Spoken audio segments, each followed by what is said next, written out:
네, 잘 오셨습니다. 네. 오늘도 우리 하나님이 주시는 은혜와 축복이 우리 모두 함께 하시기를 바랍니다. 이제 오늘도 우리 주님의 은혜를 사모하며 나온 우리 성도들에게 세상이 줄 수 없는 하나님의 은혜와 축복이 하나님의 은혜와 평강과 축복이 늘 함께 하시기를 주님의 이름으로 축원합니다. 자, 우리 한번 인사할까요? 어떻게 하는가 하면요, 세상이 줄 수 없는 하나님의 은혜와 평강이 가득하기를 바랍니다. 좀 길죠? 근데 아시겠죠? 세상이 줄 수 없는 하나님의 은혜와 평강이 함께 하시길 바랍니다. 시작. 줄 수 없는 하나님의 은혜와 평강이 함께 하시기를 바랍니다. 이왕 함께 하려면 어떻게 함께 하길 바랍니까? 가득하기를 바라야 되겠죠. 자, 그러면 가득하기를, 함께란 말은 빼고 가득하기를 바랍니다로 하겠습니다. 시작. 세상이 줄 수 없는 하나님의 은혜와 평강이 가득하기를 바랍니다. 보니까 조금만 받아요, 그러시는 것 아니죠? 우리 성도들은 모두가, 여러분들 모든 가정에 하는 모든 일들이 하나님의 놀라운 그런 은혜와 평강이 정말로 가득가득 넘치시기를 다시 한번 주님의 이름으로 축원합니다. 여러분, 우리가 사는 세상은 모든 것을 숫자와 가치로 매기고 있습니다. 여러분, 다 마트에 한번 가보시면 그 봉지 하나 들기 전에 뭐부터 봅니까? 가격 숫자 보잖아요. 그래서 이것이 비싼가 안 비싼가. 그리고 이제 우리가 예를 들어 이제 집을 구입을 하려고 그래도 부동산 이게 중개소나 이런 데 가면 이렇게 몇 평 얼마입니다, 이렇게 가격이 써 있습니다. 안타깝게도 세상은 사람마저도 숫자로 평가를 합니다.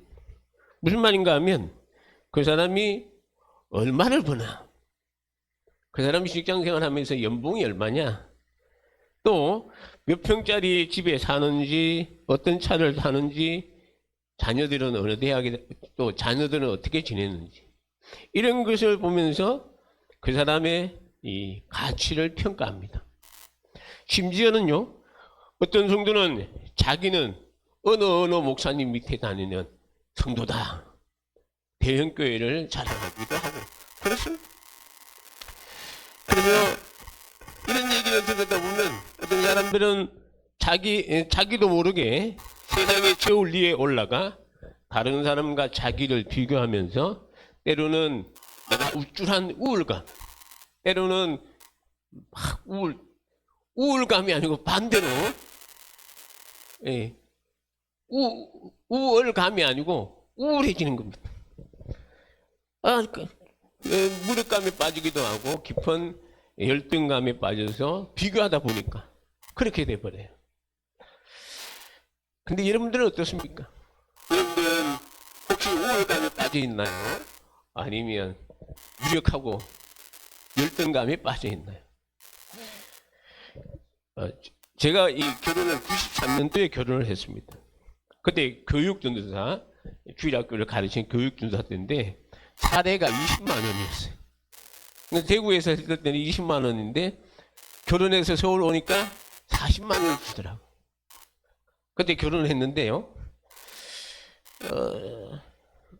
제가 처음 신혼생활 한 곳이 봉천동의 그 사곡대 이제 오른락에 있는 방 3칸짜리 빌라에 방 1칸을 얻어서 신혼생활을 했습니다. 잠깐, 제가 지금도 아내에게 감사하는 게, 그럼 여러분, 우리 뭐 27평짜리도 아니고 제가 봤을 때 한 23평 조그만 집이 빌라에, 거기에 방 1칸 딸려가지고 그 베란다에다 그 주방 놓고 이렇게 해가지고 그렇게 살았습니다. 제가 감사한 게 제 아내가 그렇게 살아도 한 번도 불평 안 하지 않은 걸 생각하면 얼마나 감사한지요. 다음으로 이사가는 곳은 신대방동에 있는 반지하 방 1칸과 화장실이 있는 집이었습니다. 그 다음 집은요, 난곡에 있는 브로커로 만든 교회 사택으로 이것은 화장실이 교회 안에 있는 화장실을 써야 되기 때문에 한 20m를 걸어가야 됩니다. 그리고 그 다음에는 이제 천호동 교회, 그 다음에 이제 강남 개포동에 방 2칸 있는 필라에 살게 되었습니다. 그리고 그 다음에 천호동에 있는 2층에 있는 구옥집인데요. 이곳은 방은 3개지만 한 칸은 아예 못 쓰는 방이에요. 집만 내는 방이에요. 방 2칸은 주방 조그맣게 있고 2칸 붙어 있는 그런 방이에요. 화장실은 어디 있느냐? 화장실은 한참 계단 중간에 있는 그런 화장실이었습니다. 이때는 요한이가 어려가지고 방 안에 요강을 뒀어요. 왜냐하면 아이가 새벽에 일어나서 오줌 둔다 그러면 뭐 그때 기지개 채울 수도 없으니까 요강을 두고 오줌을 니기도 했습니다. 그리고 교회 개척을 하고 교회 안에 사택을 넣을 때 인테리어 하는 집사님에게 그 집사님이 화장실은 여기 교회 이제 사택 여기 화장실을 쓰시면 안 되겠어요 그래. 제가 뭘 했겠습니까? 절대 안 된다 그랬어요. 화장실은 우리 사택 안에 넣어줘야 된다. 그래가지고 그때 뭐 한 300만 원 쓴다 그래. 아 그래도 해. 그래가지고 이제 화장실 넣었다. 한 10년 그리고 화장실을 이 방수공사를 잘못해가지고 물이 새가지고 얼마 안 돼서 이 바닥을 전기 판넬을 깔았는데 전기 판넬이 고장 나버렸어요. 그러니까 수리를 하려고 그러니까 화장실 방수공사하고 뭐 하는데 비용이 많이 들어서 겨울에는 난로 하나 펴놓고 그리고 전기장판 깔고 그곳에서 10년을 지냈습니다. 근데 10년을 지나고 그리고 이 화장실이 이제 무너지다 보니까 장로님이 그때 목사님 이거 철거하고 새로 짓는 비용이 더 많으니까 차라리 나가서 사택을 구해서 나가시죠 그랬죠. 그래서 사택 구할 때 장로님 기억하는 게 그 계약서 쓸 때 그러더라고. 앞으로 여기서 나갈 때는 집을 사 나갈 겁니다. 그러시더라고. 그 7년 동안 있으면서 참 하나님 은혜로 이번에 사택을 구입하게 된 것도 몇 년 전에 집사님 한 분이 목사님 계속 이사 다니시는데 불편하니까 힘들지만 이 아파트를 하나 구입을 하자고. 그래서 구입을 했습니다. 결혼할 때 아내에게 그렇게 그런 이제 갈 때 그런 얘기를 했어요. 지금은 비록 이렇게 생활하지만 하나님께서 점점 더 좋은 곳으로 인도해 주실 거야. 그래서 이사 갈 때마다 좋은 집도 있지만 그이가 뭐 그래서 제가 옛날에 부흥강사 목사님들이 간증하던 이런 얘기 들었습니다. 어떤 분이 생활을 하는데 그 빈민가에 생활하는데 화장실이 공동 화장실을 써야 돼. 그래서 이 사람이 소원이 뭐냐면 화장실이 집안에 있으면 좋겠다. 그래서 돈을 벌어가지고 집안에 화장실을 하나 뒀더니 이번에는 가족들이 많다 보니까 화장실이 하나 가지고 안 돼. 그래서 소원이 뭐냐면 화장실이 2개 있는 집이 있으면 좋겠다. 그래가지고 이제 2개 있는 집을 구하고 죽었답니다. 그래서 이 묘비에 어떻게 쓴지 아세요?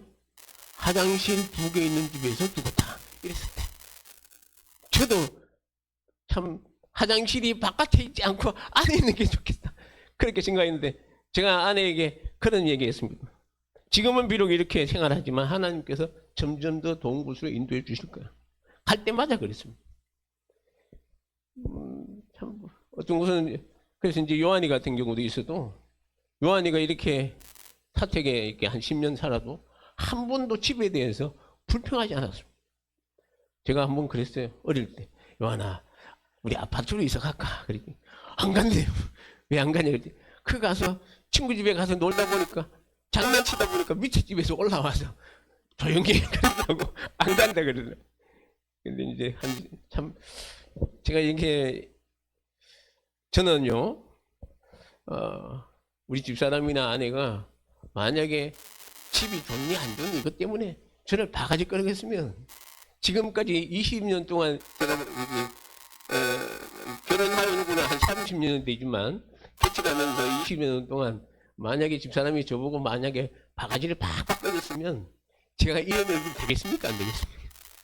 그냥 인상만 쓰고 그냥 그렇게 살아가겠죠. 저는 감사한 게 점점 좋은 곳으로 인도해 주신 하나님께 얼마나 감사한지 모릅니다. 하나님께서 우리 교회도 점점 좋게 만들어 주실 줄 믿습니다. 아멘입니까? 네. 우리 성도들 가정과 사업과 직장도 지금보다 점점 더 좋아지는 그런 역사가 있을 줄 믿습니다. 여러분, 그렇지만 세상의 계산법은 반대라는 것입니다. 아주 냉정합니다. 가치가 없다고 판단되면 가차없이 버려지는 것이 세상의 이치입니다. 근데요, 오늘 우리가 읽은 본문 말씀 속에서 예수님은 세상의 계산법을 완전히 반전시키고 있다는 겁니다. 아주 충격적인 선언을 하고 있습니다. 한번 우리 26절 말씀을 다 같이 보겠습니다. 시작. 사람이 만일 온 천하를 얻고도 제 목숨을 잃으면 무엇이 유익하리요? 사람이 무엇을 주고 제 목숨과 바꾸겠느냐? 여러분, 예수님은 우리의 생명, 우리의 영혼이 무엇보다도 귀하다고 합니까? 천하가 아니고 온 천하예요. 여러분, 온 천하보다 더 귀하다고 말씀합니다. 이 온 천하란 말은 이 세상에 있는 모든 것, 모든 빌딩, 모든 집, 모든 땅, 모든 금은 부와, 모든 권력, 명예, 성공, 이 모든 것을 다 합친 것을 말합니다.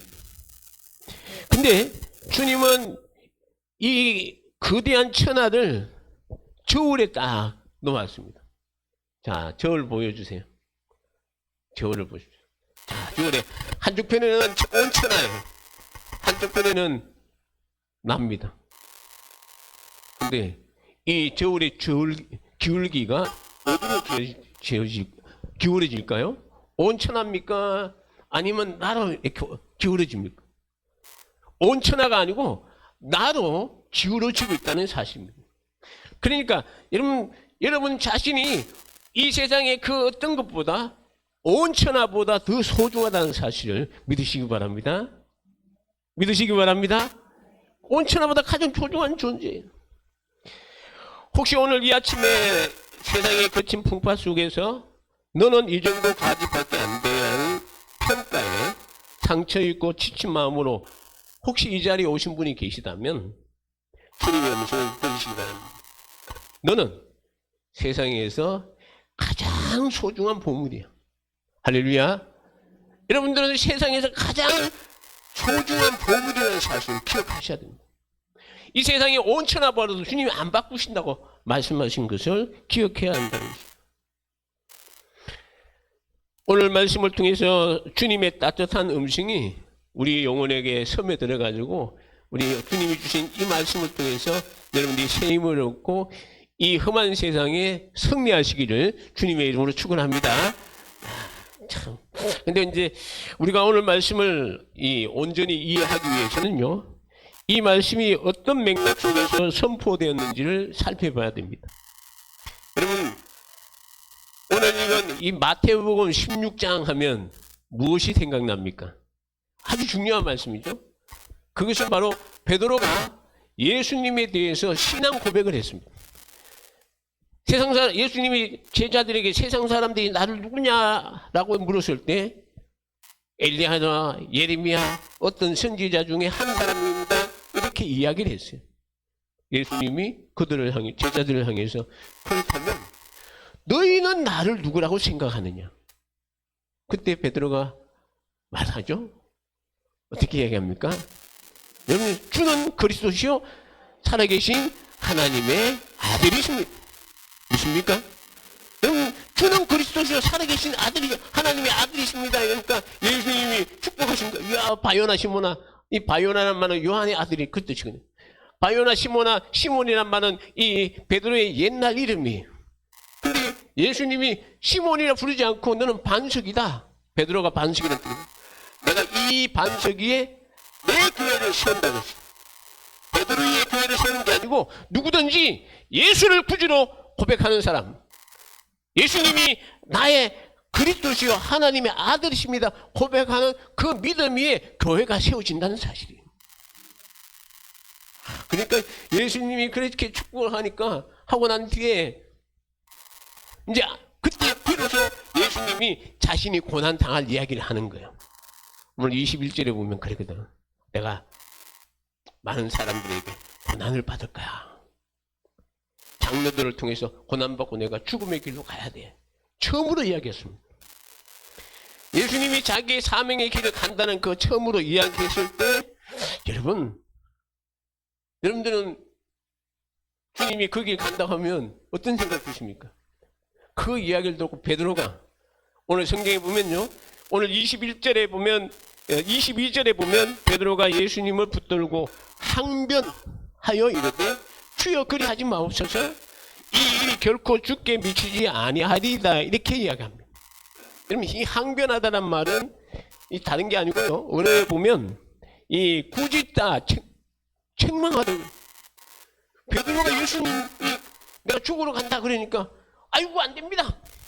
어떻게 그 길 갑니까? 절대 안 됩니다. 하고 막 말리고 있습니다. 왜 베드로가 이렇게 했을까요? 베드로가 생각한 그리스도가 메시아 아닙니까? 구세주 아닙니까? 그러니까 베드로가 생각한 구세주는 지금 로마의 이 식민지 아래에 있는 우리나라를 구원해 줄 하나님이 보내주신 그 메시아다. 세상 나라의 왕으로 오셨는데 그분이 죽으러 간다니까. 베드로 입장에서는 예수님이 이 하나님 나라를 이룰 때 자기가 예수님 옆에 앉아가지고 그래도 좀 힘 좀 써보고 근세 좀 누려볼까 생각했는데 예수님이 십자가에 죽으러 간다고 하니까 말렸다는 것입니다. 베드로의 입장에서는 도저히 받아들일 수 없는 실패의 선언이었습니다. 근데 항변하는 베드로를 향해서 예수님은 인류 역사상 가장 무서운 책망을 합니다. 그러면 23절을 같이 볼까요? 23절 사탄아부터 같이 보겠습니다. 시작. 사탄아 물러가라. 너는 나를 넘어지게 하는 자로다. 내가 하나님의 일을 생각하지 아니하고 도리어 사람의 일을 생각하는.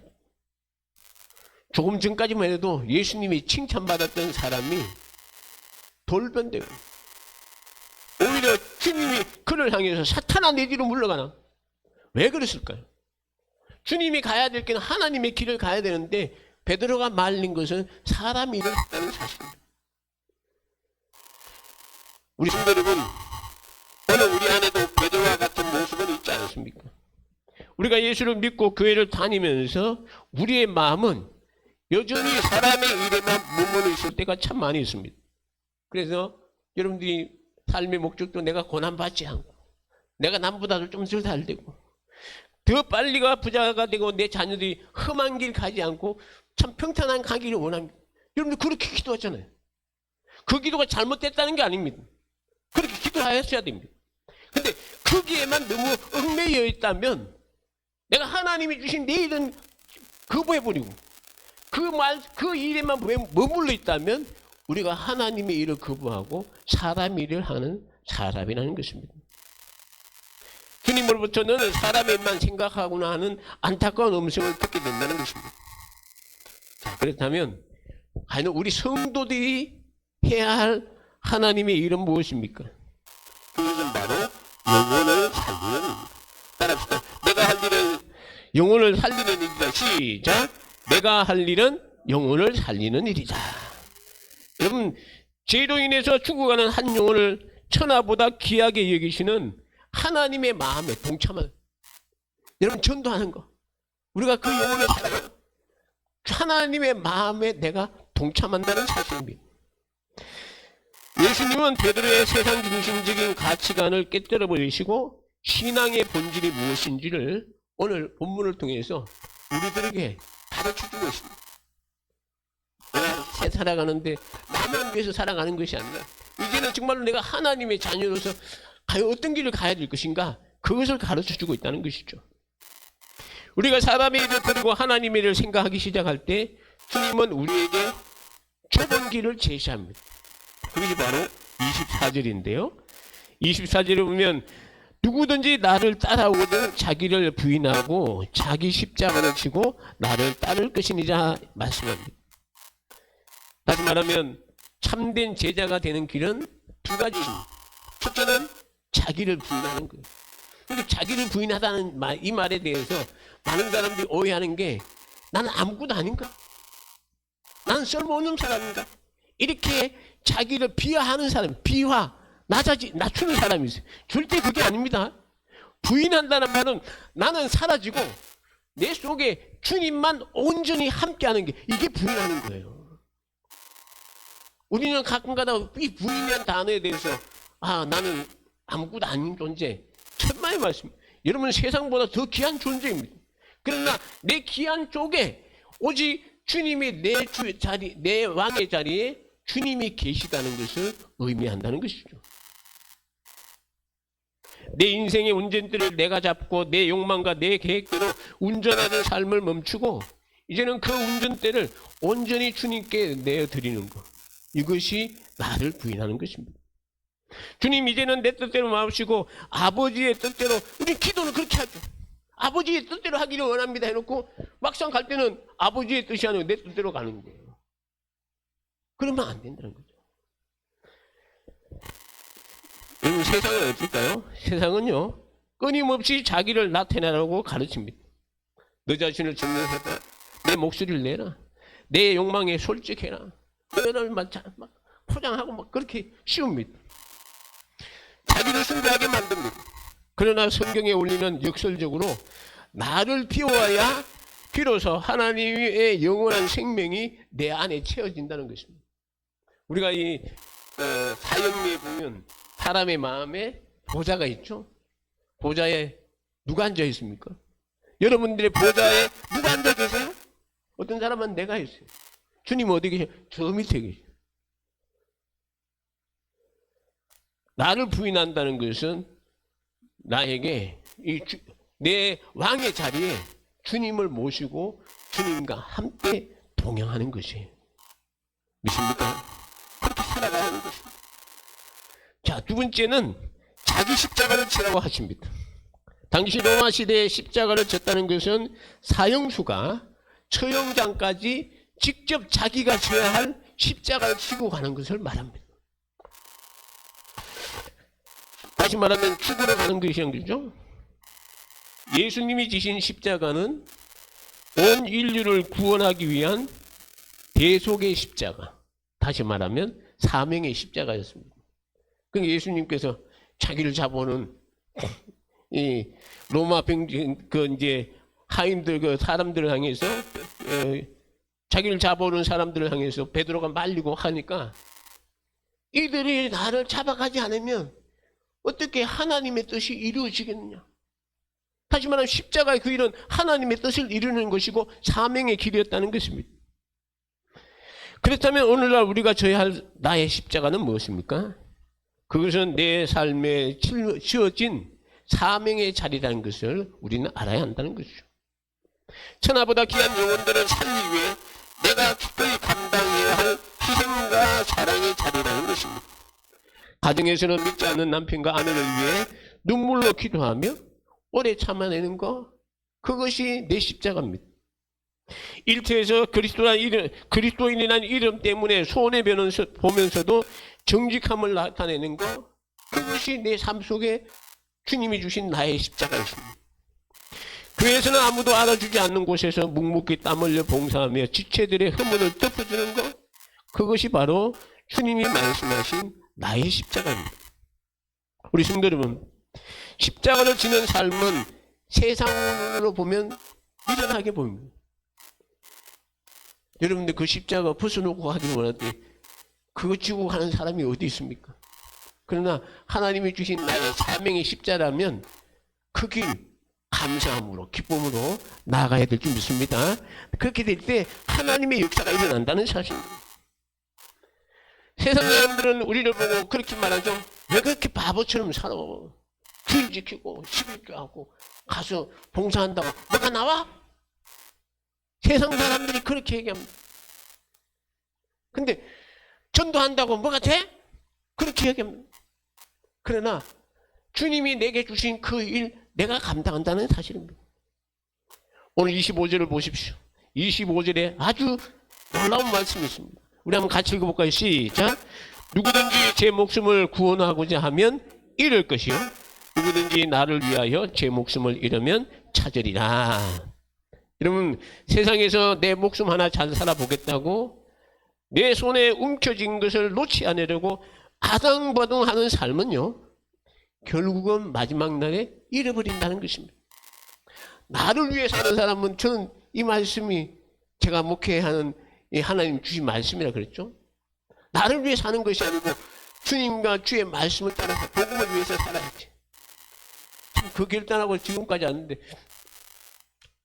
참 부끄러운 고백이지만 제가 이거 은혜 받고 신학교 다닐 때는 그렇게 열심히 했어요. 근데 대학은 가고 부교육자 생활하고 어느 정도 나도 모르게 매너리죠. 빠지다 보니까 이 말씀을 잊어버렸어요. 그리고 목회를 이제 개척을 하고 이제 기도하면서 그때 이 말씀을 다시 한번 되새겨 주시는 거예요. 야, 내가 옛날에 너 그 말, 이 말 줬잖아. 네가 이 말 들고 네가 신학을, 너 주의 길을 가는데 너 뭐 하고 있어? 이 말씀이 딱 되게 다시 올 때 제가 얼마나 회개하고 또 감사한지 몰랐습니다. 우리 성도 여러분, 기억하십시오. 나를 위해 사는 사람들은 죽지만 주님과 주의 복음을 위해서 사는 사람들은 구원해 주신다고 주님 약속하셨습니다.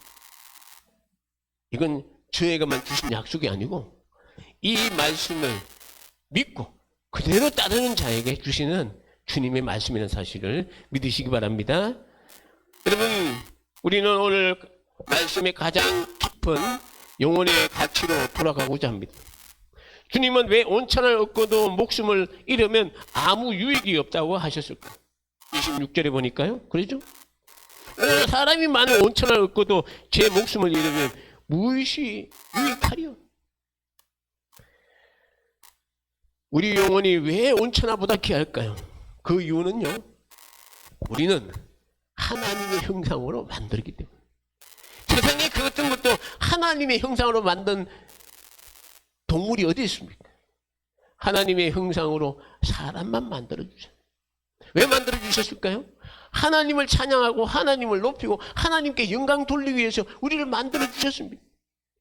근데 아담과 하와가 지은 죄로 말미암아 세상의 모든 사람들은 그 죄로 영원히 하나님 앞에 갈 수 없는 죄인이었습니다. 근데 그 죄인을 구원하기 위해서 누구를 보내주셨나요? 하나님의 가장 귀한 독생자를 보내주셔서 십자가에 죽게 하시고 그 피로 누구든지 예수를 믿는 사람들은 구원하시는 놀라운 은혜를 주셨습니다. 그러면 여러분들은요, 우리는 누군지 아십니까? 예수님의 핏값으로 산 사람. 아십니까? 그런데 참 하나님의 자녀가 될 수 있는 게 내 힘으로 되는 게 아니잖아요. 하나님의 아들 되신 예수님을 통해서 우리가 예수님의 핏값으로 나를 샀기 때문에 이제는요, 여러분들은 누구냐? 주님의 뜻이 되어야 한다는 사실입니다. 그래가지고 오염된 우리를 구원하기 위해서 보내준 그 주님을 위해서 우리가 살아가야 되는데, 오늘 주님은 우리에게 한 생명을 귀하게 여기라고 우리에게 말씀해 주고 있습니다. 여러분, 이 세상에서 우리는 가장 보배로운 사람입니다. 그렇기 때문에 때로는 삶이 우리를 속이고 세상이 여러분을 초라하게 만들 때 주님의 십자가를 보고 나가시기를 주님의 이름으로 축원합니다. 나이가 점점 들어 힘이 없어진다 해도 여러분의 가치가 떨어지는 것이 아닙니다. 몸에 질병이 찾아와 건강을 잃다 해도 여러분의 영혼이 작아지는 게 아닙니다. 사업에 실패하고 물질적인 어려움을 겪는다고 해서 하나님이 여러분을 더 사랑하는 것도 아닙니다. 세상의 저울은 흔들립니다. 오늘 안개는 하나님의 저울은 흔들리지 않습니다. 하나님은 항상 여러분들을 내 것이라 하시고 믿음으로 살아가기를 여러분들이 당부하고 있습니다. 오늘 우리가 이 말씀을 함께 생각하면서 저는 우리 성도들이 여러분들의 영혼을 가장 소중하게 여기는 성도가 되시기를 바랍니다. 나를 위해서 하나님의 아들 그분이 피 흘려 죽으신 그 귀한 값을 기억하고 그것을 그 세상에 있는 그 많은 아직도 구원받지 못한 그 영혼을 구원하기 위해서 먼저 저와 여러분을 불러주셨다는 것을 기억하고 이제 그 영혼들을 위해서 나가서 복음을 전합시다. 그 전할 때 그냥 전하는 것이 아니고 그 사람을 그 영혼을 생각하며 기도하십시오. 그 영혼의 상태를 하나님 앞에 기도하세요. 기도할 때 하나님 그 영혼의 상태가 어떤 상태입니까? 내 눈을 떠서 내 영안의 눈을 떠서 그 사람의 영적인 상태를 보게 해주십시오. 만약에 여러분이 그 사람의 영혼을 봤다 그러면 어떨까요? 안타까워서 견딜 수가 없을 것입니다. 여러분들이 그 사람의 영혼을 봤다면 안타까워서 견딜 수가 없을 거예요. 저는 우리 성도 여러분 오늘 주신 말씀을 기억하면서 온 천하보다 귀한 참 사람의 생명 아닙니까? 그 생명을 구원하라고 우리 주님이 먼저 우리를 불러주셨으니까 여러분들이 기도하고 전할 때 하나님께서 그 영혼들 만져주시고 또 어루만져 주셔서 구원의 놀라운 역사가 일어나게 될 줄 믿습니다. 자, 우리 한번 찬양하겠습니다. 우리 찬송가 304장 그 크신 하나님의 사랑, 우리 하나님의 사랑을 생각하며 함께 찬양하겠습니다.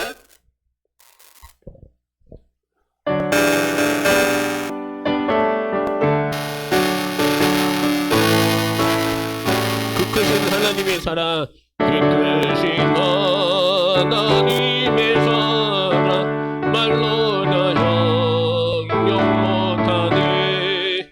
떠나서는 세대를 넘어 이 나쁜 낮은 땅이 그 아들 보내사 아무개로 삼으시고 대용서하시 하나님 크신 사랑, 하나님 크신 사랑이 양나무 안에 변치 않는 사랑 너여 찬양. 우리 한번 1절 한 번 더 합니다. 크신 하나님의 사랑 말로 다 못하네. 떠날 거다 번별을 넘어 이 낮보다 제복은 영원 구하려 그 아들 보내사 화목제물 받으시고 대용서하셨네. 하나님 계신 사랑이 증량나무 안에 영원히 변치 않는 사랑 너야. 우리 한번 두 손 들고 하나님 크신 사랑, 하나님 크신 사랑이 증량나무 안에 영원히 변치 않는 사랑 너여 찬양하세. 아멘. 우리 지금 함께 기도하겠습니다. 기도하실 때 하나님 온 천하보다 가장 귀한 영혼으로 우리를 불러주신 주님, 하나님의 그 크신 사랑 생각할 때 너무나 감사합니다. 오늘 주신 말씀을 의지하며 이제는 주님이 내게 주신 귀한 그 십자가의 길을 주님과 주의 말씀을 대로 살아가는 그런 믿음의 사랑을 되겠나 기도하시고 또 한 번 더 기도하실 때 하나님 나에게 이 귀한 사랑 주셨는데 우리 주변에 아직도 주님 모르는 그들에게 찾아가서 주의 복음 전해서 그 영혼들도 나와 함께 정말로 주님의 귀한 사랑 가운데 살아갈 수 있도록 주여 인도해 달라고 우리 다 같이 주여 외치며 다 같이 통성으로 기도하겠습니다. 주여 은혜와 사랑이 많으신 우리 아버지 하나님 감사합니다. 하나님 아버지 오늘도 귀한 말씀으로 하나님 함께해 주심을 감사합니다. 온 천하보다 아버지 귀한 것은 생명이라고 말씀하셨는데 오늘 우리에게 영원한 생명 주신 하나님께 감사를 드립니다. 우리 영원히 죽을 수밖에 없는 우리 죄인을 위해서 예수 그리스도를 통해서 우리에게 구원의 길을 불러주시고 아버지 하나님 이제는 우리가 살아가는 것이 나를 위해서 살아가는 것이 아니라 주님의 영광 위해서 살아가게 하시고 주님과 주의 복음을 위해서 아버지 정말로 목숨 다하여 살아갈 수 있는 우리 모든 성도들 주여 되게 하여 주시옵소서. 그리해서 아버지 하나님 주님 귀한 사랑 이제는 말씀 인도하는 그런 귀한 심령들 되게 하시고 많은 성도들에게 주님의 귀한 사랑을 전하며 아버지 하나님 그 영혼들도 주님의 아버지 돌아올 수 있는 놀라운 은혜를 주여 허락하여 주시옵소서. 허락하여 주시옵소서. 은혜를 베풀어 주시옵소서. 주님 함께하여 주실 줄 믿사옵고 예수님 이름으로 기도합니다. 아멘. 은혜와 사랑이 많으신 하나님 아버지 감사합니다. 우리가 무엇이 한데 하나님 그 크신 사랑을 허락하여 주시고 영원히 죽을 수밖에 없는 이 죄인 위해서 복수인자를 보내주셔서 주님이 가신 그 십자가를 통해서 십자가에 흘리신 피를 통해 우리에게 구원의恩총 주심을 감사합니다. 하나님 아버지 우리가 받은 이 구원의 가운데 나 혼자만 살아가는 것이 아니라 이제는 주님의 영광 위에서 살아가게 하시고 정말로 이제는 주님이 원하시는 그러한 믿음의 삶을 살아갈 수 있도록 주여 인도하여 주옵소서. 아버지는 온 천하보다 귀한 것은 생명이라고 하셨는데 우리에게 이 귀한 참 영생을 허락해 주신 주님 우리만 이 귀한 영생의 삶을 누리는 것이 아니라 아직도 이 귀한 삶을 누리지 못하는 우리 가족들과 우리 이웃들에게 정말로 그들을 이 영혼을 위해서 기도하며 그들을 위해서 찾아가서 주의 복음 전할 때 우리 하나님께서 성령님께서 그들의 마음을 열어주시고 다 함께 예수 믿고 구원받는 놀라운 은혜를 주여 허락하여 주옵소서. 지금은 우리 주 예수 그리스도의 은혜와 하나님 아버지의 그 크신 사랑하심과 성령님의 함께 하심이 우리 모든 성도들 머리 위에 이제부터 영원토록 함께 있을지어다. 아멘.